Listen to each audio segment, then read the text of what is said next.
What's up, guys? So I'm finally going to talk about The Witcher 3 Wild Hunt. We had been teased back when CD Projekt Red talked about their new game, Cyberpunk 2077. There was like a little tease in the trailer of Cyberpunk 2077 of something potentially being an announcement of The Witcher 3. They said that they were going to be talking about it on, what was it, February 6th, I think? Can't remember, just a few days ago. So it was super exciting for me because I knew that The Witcher 3 was coming. I knew that they were working on it because, not only because of the way that The Witcher 2 had ended, but also because it's just weird to end that way and not work on a third game. It's like, oh yeah, part 2 was the last one. It's like, and they ended the way that they did. It was like, it ended pretty much like on a cliffhanger almost, like something that was going to be continued. But also because of the books. I've only read 2 of the Witcher books, unfortunately. The only 2 that are translated in English, officially translated in English, which are Last Wish and Blood of the Elves. There is a book coming out this year on August. It's The Witcher, The Time of Contempt. I know there are some fan translations out there on forums and stuff, but I don't like to read big things like a book, something on the size of a book, on my computer. Not only because I don't have great eyesight, and I can't sit here reading the whole time, but I also don't like to sit for long periods of time. And for me to actually print that, it would be a lot of pages, so I wouldn't want to print that. And we're always struggling to get freaking ink anyways. The books talk about main characters and characters that are very special to Geralt that were kind of mentioned in The Witcher 2. One of them, the biggest one, is Yennefer. She is Geralt's, like, the love of his life. He's never loved anybody, and he's been with a lot of ladies. Let's be honest. But he's never loved anybody like Yennefer. I mean, I haven't read the rest of the books, but I think the first introduction of her was in Last Wish, because that's actually the name of the story, because it's a compilation of short stories, The Last Wish. The one with Yennefer is called The Last Wish. It's actually like the last story in that book, if I remember correctly. And it's when and how Geralt met Yennefer. So when I heard mention of her with The Witcher 2, and a lot of it had to do with her. You knew playing The Witcher 2 that there was going to be a Witcher 3 and that it was going to be about the Wild Hunt. You just knew it, and that Yennefer was going to be part of it because it was teasing it throughout the whole game, the whole time. It was always being mentioned as a side thing and something that just, it was something that had caused Geralt's amnesia, but it wasn't the forerunner, like it wasn't the actual plot, but it was something that was there, something that the player was like, what the hell, what is this, why does Geralt have amnesia? It was a big part of Geralt, but not a big part of the Witcher 2 story, and that's pretty much what it ended on. So it's like, obviously there's going to be a Witcher 3. So I've been waiting for a Witcher 3 since I finished playing The Witcher. So it was just exciting to know that they were working on it. So with this announcement, it just made it even better because they actually have screenshots to show, and they actually talked about what they have in store, which is super awesome. The thing that really, really excites me is I was reading an article. I'm going to provide all the articles and stuff in the description, where I got all my information. The coolest thing that I read was something that I've been saying for years. RPGs nowadays, they either have one thing or the other. It's either amazing gameplay and mechanics and like world, like the engine, an amazing gameplay experience, but the story kind of lacks. Like how the story is told and all that, it kind of lacks. Or there's the RPGs that have awesome storytelling, but the gameplay mechanics are kind of limited, and they're not like freaking awesome. They don't show off like what RPGs really could offer you and that kind of thing. And that's exactly what the studio head said. Adam Badowski, he said, if we look at RPGs nowadays, we find two approaches. One which emphasizes the story but limits the game world, and one that builds a vast open world but hampers and simplifies the story. For example, the first RPG that he speaks of, which is the one emphasizes the story but limits the game world, in my opinion, would be something like Mass Effect or like Dragon Age. And then the second one, which is builds a vast open world but hampers and simplifies the story, I think would be something not a perfect example, but kind of something like Skyrim. Skyrim had an amazing world, awesome gameplay mechanics and all that, very RPG. But the way that the story was told was kind of limited because it didn't have cutscenes. It didn't really revolve around your characters. Your characters didn't shine like they did in, like, say, Dragon Age. Dragon Age is all about the way that the story is told.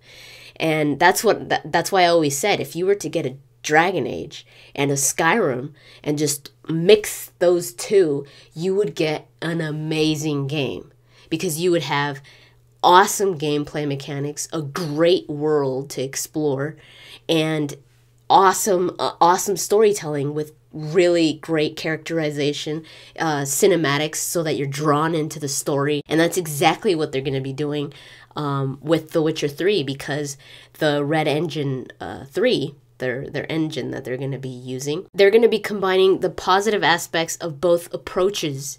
For the first time, creating an open environment with a complex, multi-thread story. So that is so exciting for me, because that's something that I've always wanted to see, always wanted to experience. But I always knew that the platforms, or at least the consoles, the gaming consoles that are available today, you don't really have that that opportunity to do that in a game. Skyrim is already a huge game. All the Bethesda games are already huge games that have great gameplay, and they're just amazing. But they always lack in something. They either, because of how big they are, there's usually a lot of glitches here and there, and you do have a limit in what you could show, because you're already using that capacity in the game and in the platform or in the console in what you already put into it. So imagine Skyrim for the Xbox 360 or for the PS3, the way that it is, added freaking cutscenes and all these crazy characters that you could get to know and everything. That game would be huge and probably wouldn't even run well on the current consoles. So I think that's why they waited, because they were like, we need a next-gen console. And that's exactly what they're going to be doing. It's going to have a 2014 release on PC and high-end platforms, is what they said. And people were saying, well, they never said that it wasn't going to be current-gen consoles. But so people were thinking that possibly this game will be for current-gen consoles. But one of the developers of CD Projekt Red tweeted the other day saying that The Witcher 3 was not going to be to be released on current-gen consoles. And I think it's because of what they're trying to do, what they're trying to accomplish with this Red Engine 3. I think it's just too much for current consoles to handle. For PCs, most likely not. I'm sure they could do it. But with the way that The Witcher 2 was received on Xbox 360, I think they see that the Witcher series is something that any gamer could enjoy, not only PC gamers, which is awesome. I don't doubt that The Witcher is an amazing experience on the PC. Like I've said it before, if I had a PC, I would definitely play The Witcher and The Witcher 2 on the PC. I've never played The Witcher, but not because I don't want to. I've never played The Witcher because I can't play it on my Mac. That's my only choice. Find a way to play it on my Mac, or wait until I get a PC, which I am trying to do sometime this year. Hopefully I could get a PC. And The Witcher is definitely on my need to play list. So the technology of this Red Engine 3 is going to allow the world of The Witcher 3 to be open world, and the world is 30 times larger than that of The Witcher 2's world. If you want to compare that, it says it's 20% larger than Skyrim's world. There have been larger, much larger games that have been in the Elder Scrolls world. For example, Daggerfall and Arena are huge. I mean, like huge. I think Daggerfall is actually the size of Great Britain. But I mean, for it to be 20% larger than Skyrim's, that is a pretty good sized world for an RPG. Especially when you think of everything that you could do as a Witcher. The crazy thing is that it says that there are no loading screens.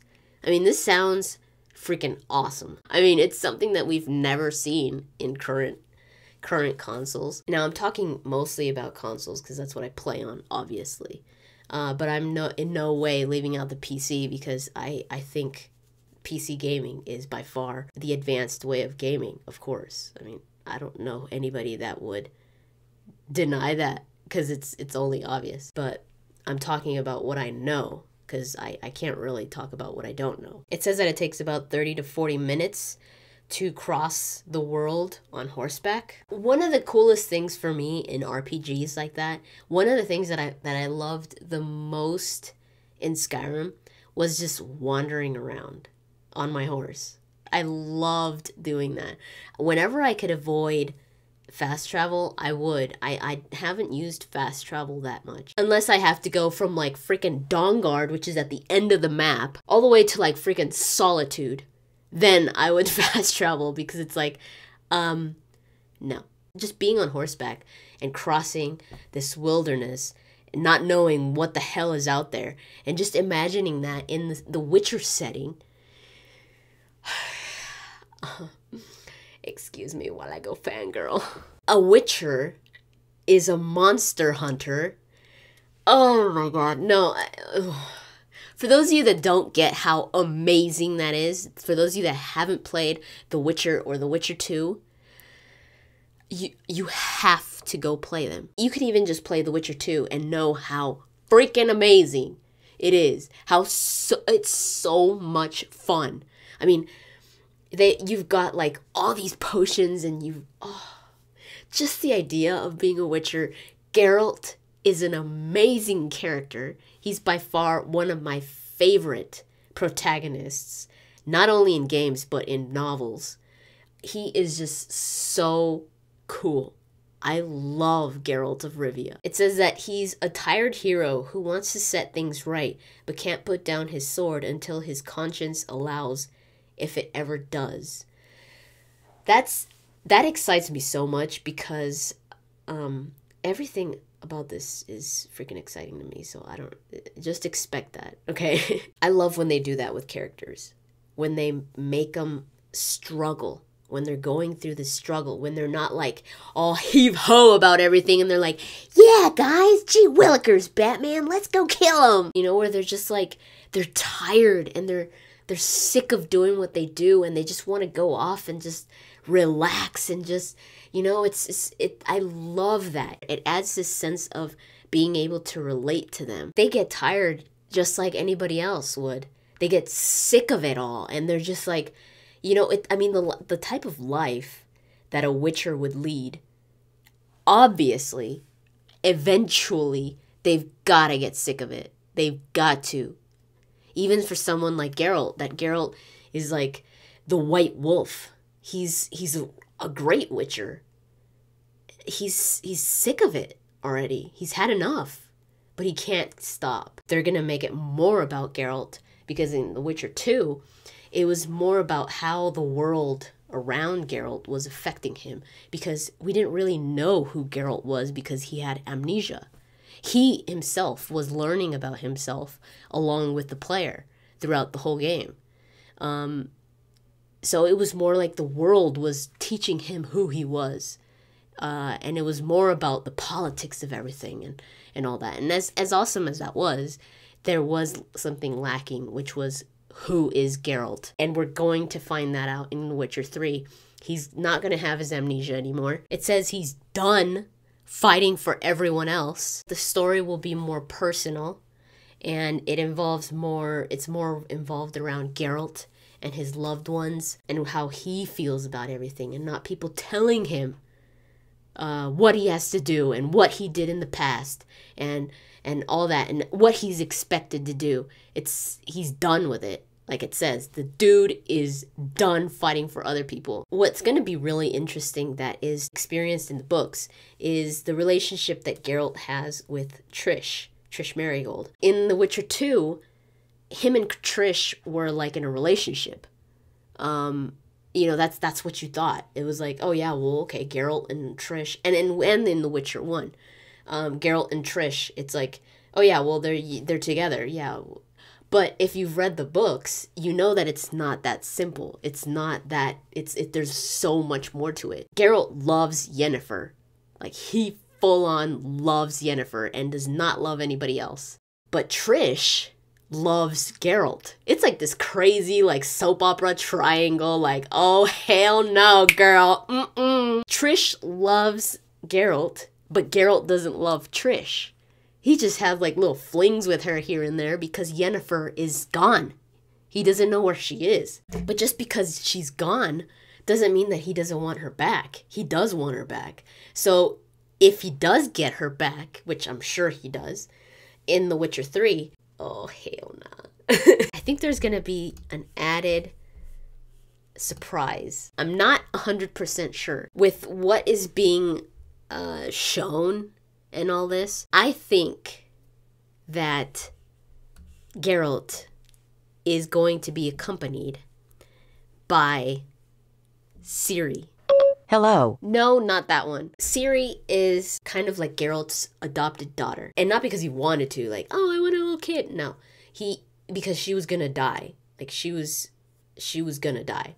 So he saved her, and there's so much more to it that I'm not gonna go into right now because it has to do with a promise that someone made to him once. It's a big story, but I'll go into it one day when I'm talking about the books. It's in The Last Wish. He starts training her as a witcher, and there has never been a female witcher before her. So they don't know how this is all the trial of grasses and all that. They don't know how she's going to respond to it because she's a girl. And it's really cool because she does react a little bit different, but she's like all gung-ho for it. Like, she's like, yeah, I want to be a witcher. Like, she's tough. I'll eventually talk more about that. But I think she's part of the story. There's a few reasons why I think she's going to be part of the story. One of them is just because she's a big character in the books. I don't know what happens to her afterwards in the rest of the books. She was mentioned like once in The Witcher 2. I remember that. Trish mentions her. The cover of Game Informer, there's a character. There's Geralt, and there's another character on horseback. The developers don't want to reveal who that is. The other person, they're hooded. I'll put a picture on here. All you could see is just a strand of hair that is flowing out of the hood. And I've heard a lot of people think that it's Yennefer. Girl, that's not Yennefer because Yennefer has jet black hair. And it's not Trish either because Trish has red hair. And that hair right there is white or blonde. And guess who has blonde hair? Ciri. Now, like I said, I don't know what happens to her later on in the books. She probably could end up with white hair like Geralt did. If she's going to be in it, that's going to be so cool. They said that they improved the combat. It's fully responsive now. The targeting system is more fluent now. And they now have a new combat camera to improve your reaction time. A lot of people also complained about the tutorials, that there were no in-game tutorials. You did have like a tutorial session that you could choose in the menu that wasn't part of the game. You know, because usually you've got games and the tutorials are part of the game as you go along. But with The Witcher, it wasn't. And it made the beginning levels of The Witcher very hard because you were just like, oh my God, this is so hard. What the hell am I supposed to do? What helped me the most was the strategy guide. I just read up on that thing like crazy. I was like, okay, I get it now. And I got it because of the strategy guide. If I hadn't read the strategy guide, like if I was probably one of those people that didn't have the strategy guide, then I could see how hard that must have been without knowing what to do, because there's so much preparation involved in The Witcher, in The Witcher 2, in the combat. You don't just go into combat because you're gonna die. You gotta prepare for that. Like, you gotta see what you're going up against and look at your potions, look at your mutagens, all of it, and know exactly what you're gonna use, know exactly what poison you're gonna use, what sword you're gonna use, because I saw people in Let's Plays using the wrong sword, and I'm just like, are you kidding me? You're using a steel sword on a striga. I love that in RPGs. When they allow me to think about, like, they really make me feel like the character, where I'm like, I feel like I'm a Witcher because I know about those specific monsters. Because it's like, okay, you really start to think like a Witcher, because a Witcher knows about all monsters. They know their weaknesses. They know exactly what they're going to do. They know everything. So you start to develop that. You're like, okay, there's that ginormous spider right there. I know that spiders are weak against this, and they're weak against that. And then you start thinking, and you're just like, okay, I have this one potion that I could drink, and it could help me.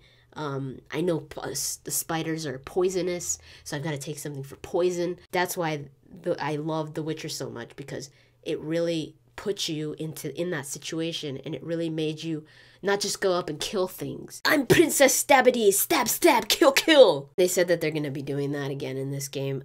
Every gameplay system in the game makes you feel what it feels like to be a Witcher. There will be no scaling of enemies. When they do scale the enemies, it's always like, okay, yeah, I'll take them on. Man, I'll take this foe on. You know, I like to feel like, okay, I can't go over there because there's some freaking crazy monster that there's no way in hell I could kill it. I love that because it makes it more realistic. So they are saying that it's more like in the Gothic game. I've never played Gothic, but they said that they really liked the way that they did it in Gothic. Where the more you progress through the story, you will meet stronger monsters and stronger enemies. So it's not always like, oh yeah, the enemies are always going to be your level. The cool thing is that they actually have in mind to do 3 epilogues. In The Witcher, it was 2 quest versions that were completely different, but they all came to like a variation of the same epilogue. It's actually 3 completely different stories that sum up your choices. They said that the duration of the game is satisfactory. And it's especially compared to The Witcher 2. A lot of people thought that the Act 3 in The Witcher 2 was very short.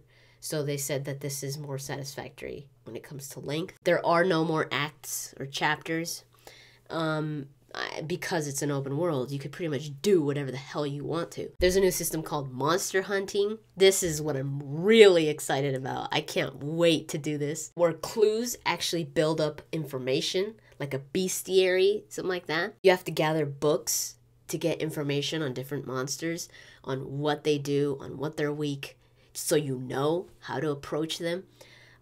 People talk about them. You get information from people. Potions are very important, as they've always been. And monsters show up at specific times of the day. Like vampires you never see in the morning. You'd always see them at night, that kind of thing. And their abilities vary and all that. It's just, that sounds so cool. And you could just do that.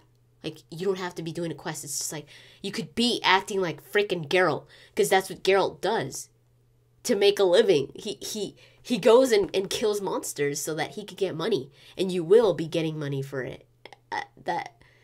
And if you do get money from that, that means that you are going to be like Geralt, because you're going to be, it's like, damn, I need some money. I have to go kill some beasts. Some combat info is that critical strikes in areas that matter depending on how much you learn about said monster. So you do get boosts depending on how much you know about that monster. You could disable specific things on monsters, like say a big huge spider, if it has a venom sac, you could just like poke it and like disable it and it wouldn't, you know, it's like strategies like that where you're just like, okay, gotta go for the venom sac first before it poisons me and then kill it. They were giving an example, I think, of a vampire. If you skewer both its hearts with a thrust attack, you could instantly kill him. So if you know these things, if you read the books and you hear what people are talking about and you know these things, you could end a fight literally in a second if you do your homework, which is awesome because that's what Witchers do. It's only obvious that Geralt would know that, to do that, to skewer both hearts. That's like one of the first things he'd do if he knew that. You think he'd be a Witcher if he was just going out there and like hack and slash the vampire? No, he'd be a moron. Monsters drop loot like unobtainable alchemy items and crafting ingredients for unique potions, mutagens, and item crafting. So for the lowest level, there's things to do would be like freeform activities like crafting, monster slaying, questing. The next level is political situations of Nilfgaardian infestation, and that is resolved through a core plot line for each area. And then the final level is Geralt's main plot line. His search for his loved ones, Yennefer, no doubt, maybe Ciria, and the chase of the Wild Hunt. We know from The Witcher 2 that the Yennefer was taken by the Wild Hunt. There are no more scripted bosses. The magic tree advancement allows for secondary sign forms. So, for example, Igni, the fire spell, you could do like a 360-degree blast. So you could do a little bit more with it. They fixed the inventory management. They said that a lot of people complained about that in The Witcher 2. The barber is there from the get-go, so you could get Geralt a haircut, make him look all nice. But there are no dyes. So for those of you asking if there are dyes to dye Geralt's hair, please don't even touch The Witcher. Do not play The Witcher because Geralt is the white wolf. He's not the orange wolf or the black wolf or the red wolf or the blue wolf. He is the white wolf. So don't touch the color of his freaking hair. Now this was kind of expected. Usually developers want to end series with a trilogy. Especially if that's what they established from the beginning. Like The Witcher 1, The Witcher 2, The Witcher 3. Usually it's like that's it. That's the end of that series. For example, Mass Effect 1, Mass Effect 2, Mass Effect 3. That's the end of the trilogy. Don't call Mass Effect 4 Mass Effect 4 because it's not Mass Effect 4. It's Mass Effect blah, blah, blah. The next series. This is the last installment. I was expecting it already. I knew it would be the last one. It is kind of sad because I would love to see more Witcher games be made just because I love them so much. But I think it's a good idea for them to end it. Like they said that they want to end on a good note. They want to end where the technology is allowing them to make a game that they've always wanted to be able to make. So yeah, I agree. I think they should end it on a high note. They say that this is going to be the crowning game of the trilogy, and they also want to finish it, or they are going to finish it with a huge twist. So that's pretty much all the information I have. I will provide all the links in the description. Please go check them out because it's all cool. It's all awesome, especially if you have played The Witcher. If you haven't played The Witcher, what the hell are you doing? I've heard a lot of people say that they can't go back to play The Witcher 1 because it's so old. A lot of people say that it had some problems. I think they have been fixed, but some people have problems going back to playing old games. So they're like, If you're that type of person, then don't even try it with The Witcher because I know people when they do that, they try the old game and they're like, oh, that sucked. And they don't even try the second one because they're just like, oh, I didn't like that one. But it's like, no. Try Witcher 2 then, at least. Don't go back to... If you don't like to play old games, then at least play The Witcher 2. Because that game was so good.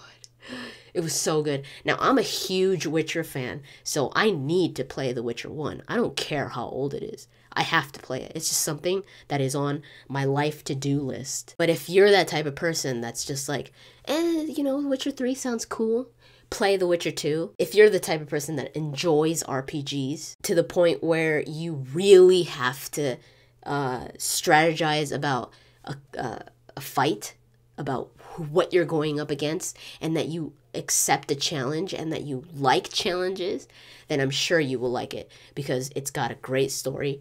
Characters are awesome. That's one thing I will assure you. When you play The Witcher, you will love Geralt. GOG usually has it for really cheap, these games, and Steam does too. And it doesn't matter how much they have, say The Witcher 2 for, it's worth it. If you want to play it on the Xbox, The Witcher 2 Enhanced Edition is permanently decreased to $29. This game has my seal of approval, where I'm just like, go play this damn game, damn it. That's what the seal of approval says. It says, go play this damn game, damn it. And there's a big face of me, like in the front, like a freaking seal like this. CD Projekt, man, they hit the year perfect. Like they know how to do their stuff, man. First Cyberpunk 2077, and now The Witcher 3. Dude, definitely one of my most anticipated games of 2014 and even of 2013, because I'm already anticipating that damn things from like right now. Let me know what you guys think about The Witcher 3. That's pretty much it. Thank you so much for watching, and I'll talk to you guys later.